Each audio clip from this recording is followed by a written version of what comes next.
বড় বড় আতুল চরণে আমার প্রণাম। পরম পূজ্যবাদ শ্রী শ্রী বর্দার আতুল চরণে আমার প্রণাম। পরম পূজ্যবাদ শ্রী শ্রী আচার্য দেবের আতুল চরণে আমার প্রণাম। পরম পূজনীয় শ্রী শ্রী অবিন্দার আতুল চরণে আমার প্রণাম। আজকে এই সৎসঙ্গে উপস্থিত আমার শ্রদ্ধেয় সভাপতি ঋত্বিক দাদা, শ্রী শ্রী ঠাকুরের পূর্ত পবিত্র পাঞ্জাধারী গৌরী, আমার ইষ্ট ভ্রাতা এবং ভক্তিময়ী মায়েদের আমার আনন্দিত জয় গুরু। আজ আমরা সৎসঙ্গে প্রতিপত্তিকে অংশগ্রহণ করেছি। আজ সুদীপ্ত আয়ন দাদার বাবার তিরোধান দিবস। আমি শ্রী শ্রী ঠাকুরের আতুল চরণে প্রার্থনা করি সুদীপ্ত আয়নদার বাবা যেন দয়াল ধামে যেমন শান্তিতে আছেন তেমনই থাকেন।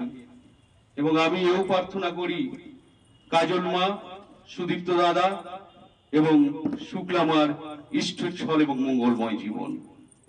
খুব সুন্দর আলোচনা শুনছিলাম। একটা কথা খুব মনে পড়ছিল,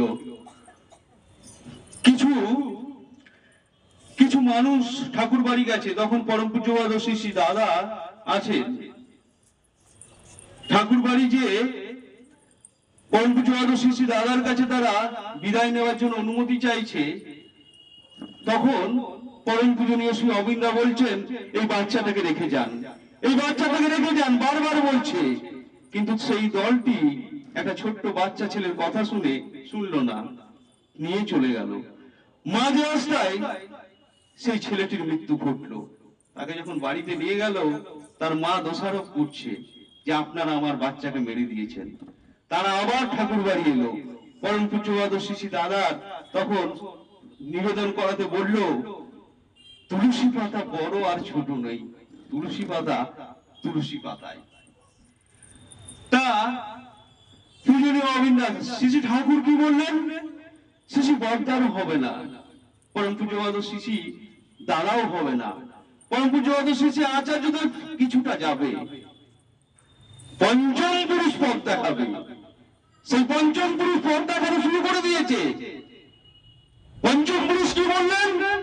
কতটা কি করবো জানি না, কি করবো জানি না, তবে মৃত্যুর আগে অর্ধেক পৃথিবী হেলিয়ে দিয়ে যাব। এখন অর্ধেক পৃথিবী কেন, পুরো পৃথিবী হেলছে।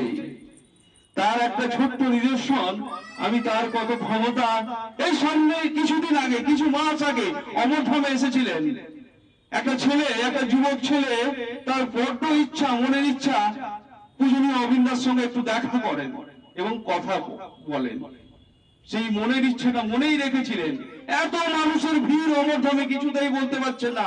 তার বাবা তখন তার সামনে ছিল, বলছে চোখের দেখা তো দেখেছিস, চল বাড়ি ফিরে যায়। একটু যেতেই পরম পূজনীয় শ্রী অবিন্দা ডাকলেন, এই যে শুনুন, আপনারা কিসে যাবেন? আপনাদের যাওয়ার ব্যবস্থা আছে তো?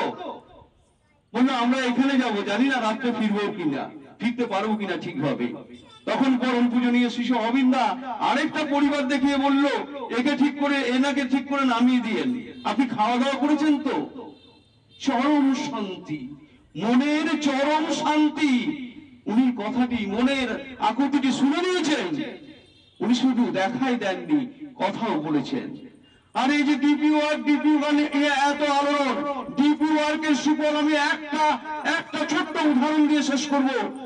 ডিপি ওয়ার্কের কি উদাহরণ? একটি মা থাকে, সেই মাটি অনেকদিন ধরে বেরোচ্ছে না, কেউ খবর নেওয়ার নেই, চারিদিকে দরজা জানলা বন্ধ, কেউ খবর নেওয়া নেই। কিছু দাদা ডিপি ওয়ার্ক করতে করতে সেই মাটির লিস্টে নাম ছিল, কিছু দাদা সেই খুঁজতে সেই মাটির কাছে গেছে, দরজা জানলা বন্ধ, কোনো সারা শব্দ নেই। তখন অনেক ছিঁড়ে দেখছে না একটা মানুষ আছে, তখন কোন রকমে দরজা করে ঢুকছে, দেখছে মাটি বিছানায় একা পড়ে আছে এবং সে বিছানা পেচ্ছাবে পায়খানায় নোংরা করে ফেলেছে, তার ওঠার মতো ক্ষমতা নেই। সেই ডিপি টিমের দাদাদের দিয়ে বোনেরা যে জায়গাটি পরিষ্কার করে সেই মাটিকে সুস্থ করে তুললো এবং পরম প্রেমময়ের এতই কৃপা, সেই ঘরটি হয়ে গেল ডিপি কার্যালয়। কিছু দাদা ওখানে, কিছু মা ওখানে ওই বৃদ্ধাটির সারাক্ষণের দেখাশোনার কাজে বহাল হলো। এই হচ্ছে পরম দয়ালের দয়া। প্রতিবাদ থেকে ভারতে থাকবেন। আমি আবার ওই পরিবারের ইষ্টচল এবং মঙ্গলময় জীবন শ্রী ঠাকুরের আদৌ চরণে প্রার্থনা করি। জয় গুরু, জয় গুরু, জয় গুরু।